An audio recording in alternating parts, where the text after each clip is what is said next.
Selanjut di part 2 aku bakal jelasin lanjutan dari gimana sih alur pendaftaran SPAN PTKIN tahun 2022 nanti, yang mana nggak jauh beda dengan tahun 2021, bahkan mungkin nggak bakal beda ya teman-teman, karena emang ini jalur yang biasa atau tata cara yang biasa digunakan untuk pendaftaran SPAN PTKIN di tahun-tahun sebelumnya. Nah, lanjut kita bahas terkait di sini ada data orang tua. Nama ayah kalian tulis dengan benar, nama ibu, pendidikan ayah, pendidikan ibu, pekerjaan ayah, pekerjaan ibu, penghasilan ayah, penghasilan ibu. Terus ada tulisan pengajuan bidik misi kalian, misalnya gaji orang tua kalian kurang dari 3 juta gitu, atau pas 3 juta kalian bisa klik tombol pengajuan bidik misi di sini. Yang ini ya teman-teman, nanti ada di halaman link SPAN PTKIN. Kemudian kalian mengisi yang namanya alamat orang tua kalian. Alamat ini ditulis dengan lengkap ya teman-teman, jalannya, terus kotanya apa, terus dia di kota apa, terus di provinsi mana, terus nomor telepon orang tua kalian. Nah, nomor telepon ini adalah nomor telepon yang aktif ya teman-teman, baik dari nomor telepon ayah kalian ataupun nomor ibu kalian.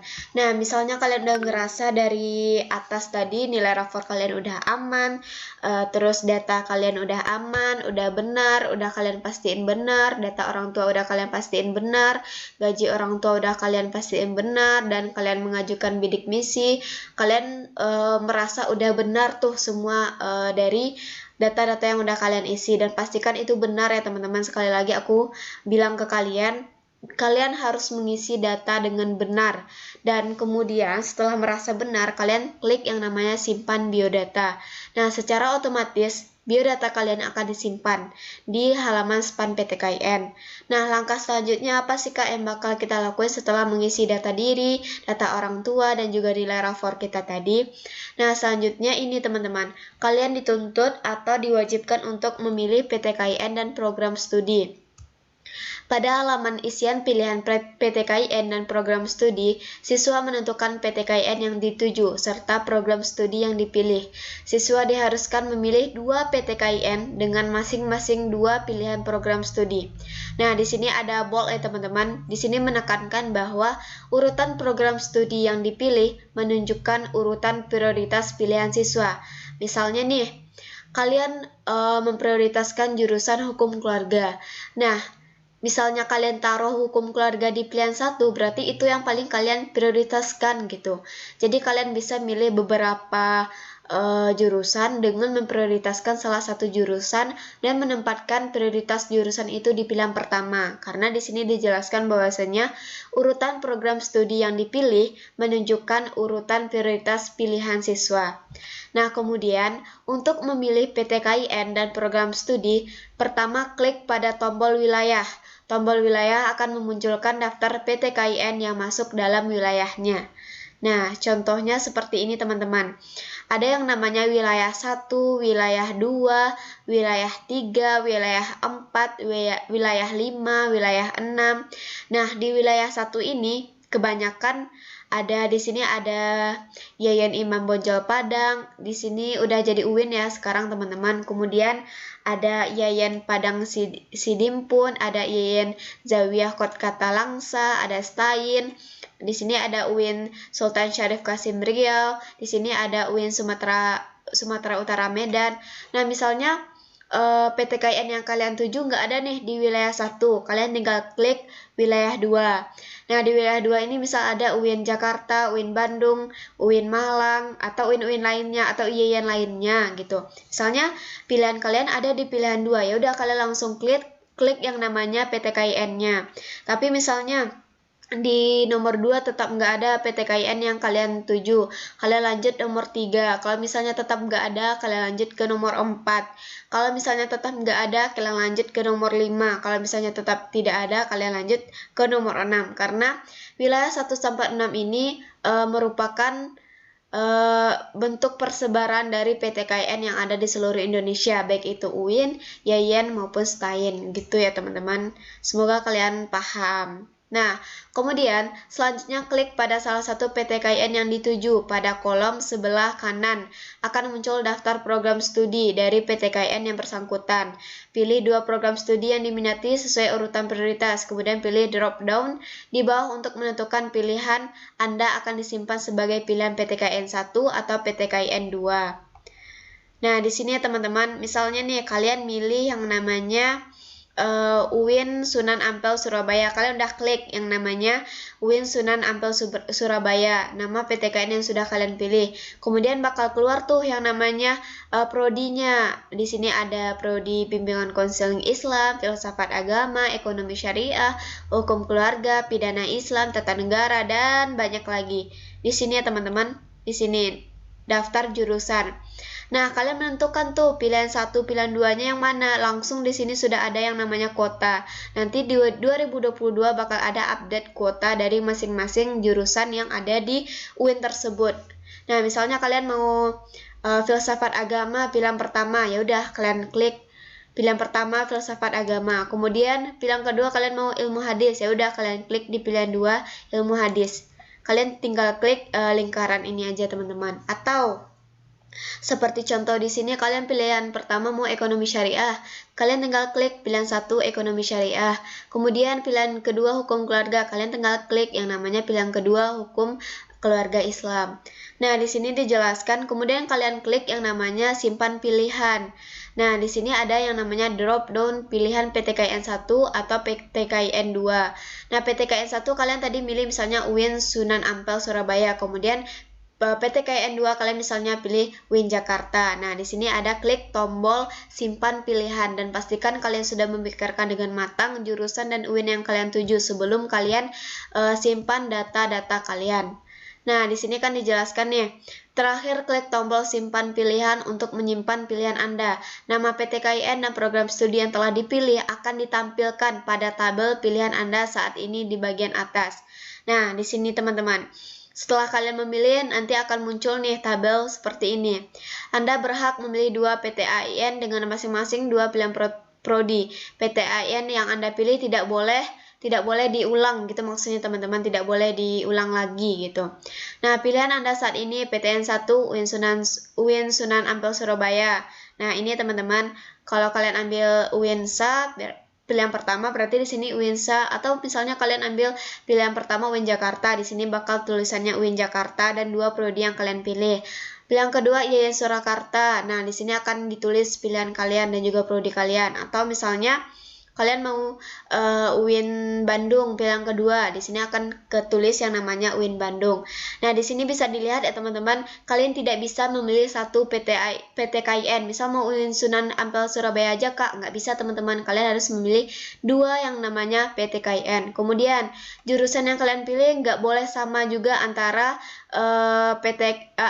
jurusan yang kalian pilih tidak boleh sama di satu PTN. Misalnya UIN Sunan Ampel Surabaya kalian cuma minat hukum ekonomi syariah aja gitu, kalian pilih itu 1 dan 2 ekonomi syariah, itu nggak bisa teman-teman. Tapi kalian bisa memilih dengan fakultas yang sama. Ini kan sama-sama FSH ya teman-teman, fakultas syariah dan hukum ekonomi syariah itu FSH, dan hukum keluarga Islam juga FSH, itu boleh. Jadi yang perlu kalian catat di bagian ini adalah PTKIN itu tidak boleh PTKIN yang sama antara PTKIN 1 dan juga PTKIN 2. Kemudian yang perlu kalian catat juga, di PTKIN 1 ataupun di PTKIN 2 kalian tidak bisa memilih jurusan yang sama. Dalam artian kalian tidak boleh memilih satu jurusan. Hanya saja kalian boleh memilih jurusan yang berada di satu fakultas. Misal FU aja, atau FSH aja, atau FITK aja gitu ya teman-teman. Oke, lanjut. Nah, di sini untuk mengganti PTKIN maupun program studi yang telah dipilih, lakukan kembali langkah-langkah seperti di atas. Pilihlah PTKIN dan program studi yang baru dipilih akan menggantikan pilih pilihan PTKIN dan program studi sebelumnya. Nah, di sini kan tadi udah kalian simpan ya teman-teman. Tapi misalnya kalian berubah pikiran atau ada masukan dari orang lain untuk ambil jurusan lain atau PTKIN lain. Nah, ini kan belum kalian simpan permanen ya teman-teman. Jadi kalian masih berhak yang namanya menukar ataupun mengganti PTKIN pilihan kalian. Misal PTKIN 1 kalian mau jadinya UIN Jakarta, PTKIN 2 maunya UIN Malang. It's okay, bisa teman-teman, sebelum yang namanya kalian simpan permanen. Nah, selanjutnya setelah itu, 6. Mengisi prestasi. Isian prestasi akademik merupakan pilihan atau tidak wajib, tetapi akan mendukung penilaian siswa pada proses seleksi kelulusan. Siswa dapat mencantumkan 3 prestasi akademik terbaik yang pernah dicapai selama jenjang SMA atau sederajat. Nah, di sini kalian diminta untuk memasukkan prestasi, baik itu yang pernah kalian raih gitu dalam bentuk nanti pembuktiannya dalam bentuk sertifikat. Nah, di sini diminta 3 prestasi ya teman-teman. Tahun 2020 juga 3 prestasi, untuk tahun 2022 kemungkinan juga 3 prestasi atau mungkin lebih. Nah, untuk mencantumkan prestasi akademik, isikan tingkat capaian, keterangan atau kegiatan kompetisi yang diikuti, tingkat kegiatan yang diikuti, serta scan bukti prestasi. Nah, scan di sini kalian harus scan yang namanya bukti prestasi kalian, baik itu sertifikat atau bukti kalian juara itu. Kemudian prestasi yang telah dicantumkan akan ditampilkan pada tabel prestasi. Untuk mengganti prestasi yang telah dicantumkan, klik delete pada tabel prestasi, kemudian masukkan prestasi yang baru. Misalnya nih kalian udah isi yang namanya prestasi, terus kalian nemu nih satu prestasi yang kayak misalnya kayak mendukung kalian untuk kuliah di PTKIN. Kalian tinggal klik yang namanya delete. Nah, kalian ganti prestasi kalian dengan prestasi yang lebih meyakinkan, kayak lomba bahasa Arab misalnya, atau lomba cerdas cermat misalnya, gitu ya teman-teman. Nah, di sini terlihat ya teman-teman, setelah kalian tahu info tadi, terus kalian udah cek nilai rapor kalian udah isi biodata kalian udah isi prodi kalian, kemudian kalian isi yang namanya prestasi kalian. Nah, di sini kalian diminta untuk capaian prestasi, misal juara 1, keterangan prestasi lomba mengaji atau lomba bahasa Arab atau lomba cerdas cermat, tingkat misalnya tingkat nasional, tingkat provinsi atau tingkat kota. Terus bukti scan, kalian disuruh untuk scan bukti prestasi kalian dalam bentuk sertifikat kah atau surat keterangan dari sekolah kah, intinya dalam bentuk prestasi ya teman-teman. Nah, kemudian kalau misalnya nggak jadi atau kalian nggak meyakinkan prestasi itu, kalian tinggal delete, kemudian kalian ganti dengan prestasi yang lain. Nah, di sini dicantumkan juga prestasi akademik yang Anda cantumkan akan menunjang penilaian. Kemudian utamakan untuk mencantumkan maksimal 3 prestasi terbaik yang diperoleh selama SMA. Jadi kalian nggak bisa masukin prestasi yang ada di SMP ataupun di SD gitu ya teman-teman. Kemudian untuk tiap prestasi akademik yang Anda cantumkan, lampirkan scan bukti prestasi dalam bentuk JPG atau JPEG ataupun bentuk PDF dengan ukuran maksimal 1 MB. Nah, di sini kalian capaian apa, keterangannya gimana? Keterangan di sini bisa berbentuk nambah kegiatan, kompetisi atau kejuaraan yang pernah diikuti. Kemudian tingkatnya di sini ada internasional, nasional, kota atau provinsi. Kemudian buktinya. Nah, setelah kalian upload seluruh prestasi kalian, minimal 3 prestasi, maksimal 3 prestasi, kalian tinggal klik yang namanya upload prestasi. Nah, kemudian itu udah terekam oleh pihak SPAN PTKIN. Nah, langkah selanjutnya adalah finalisasi pendaftaran. Untuk finalisasi pendaftaran ini, kalian harus benar-benar memastikan data kalian benar, data kalian udah sesuai dengan yang aslinya. Jangan sampai satu kesalahan mengisi data yang tidak asli membuat kalian tidak lolos SPAN PTKIN tahun 2022 nanti. Nah, di sini setelah Anda memastikan semua isian Anda benar, klik tombol finalisasi data untuk bisa mencetak kartu siswa. Nah, di sini ada bold merah ya teman-teman. Data Anda tidak bisa diubah lagi setelah proses finalisasi. Pastikan untuk memeriksa isian Anda dengan seksama. Nah, di sini di bold merah teman-teman, pastikan Anda telah mengisi atau memeriksa isian dengan seksama, biodata kalian, rapor kalian, prodi kalian tadi gitu teman-teman. Nah, pilihan prodi tadi kalian pastiin lagi apakah udah benar PTKIN dan jurusannya. Kalau misalnya salah, kalian kembali lagi di halaman sebelumnya, kalian pastiin lagi, kalian isikan lagi. Nah, di sini dijelaskan, laman finalisasi akan menampilkan semua data yang telah diisikan. Siswa diharapkan untuk memeriksa ulang semua data. Jika ada data yang kurang atau salah, siswa masih bisa melakukan perbaikan melalui menu isian data di atas. Jika semua data telah sesuai, siswa bisa melakukan finalisasi dengan klik tombol finalisasi di bawah. Harap diperhatikan bahwa setelah finalisasi data tidak dapat diubah kembali. Nah, di sini teman-teman ada bold warna hitam. Harap diperhatikan bahwa setelah finalisasi data tidak dapat diubah kembali. Nah, di sini ini data yang kalian isikan tadi. Kalian cek data kalian, data orang tua kalian cek lagi, prestasi akademik kalian cek lagi. Kemudian baru setelah kalian yang namanya finalisasi data, kalian baru sampai ke halaman yang namanya cetak kartu pendaftaran. Nah, di sini setelah melakukan finalisasi, siswa dapat mencetak kartu pendaftaran sebagai bukti keikutsertaan SPAN PTKIN tahun 2022.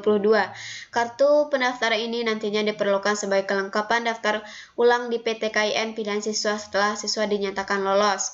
Kartu pendaftaran dapat dicetak sewaktu-waktu dengan login kembali pada website SPAN PTKIN 2022 menggunakan ID pendaftaran dan password yang dimiliki siswa.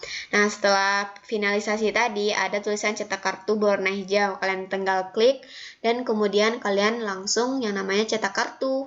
Nah, inilah bentuk kartu SPAN PTKIN kalian nanti.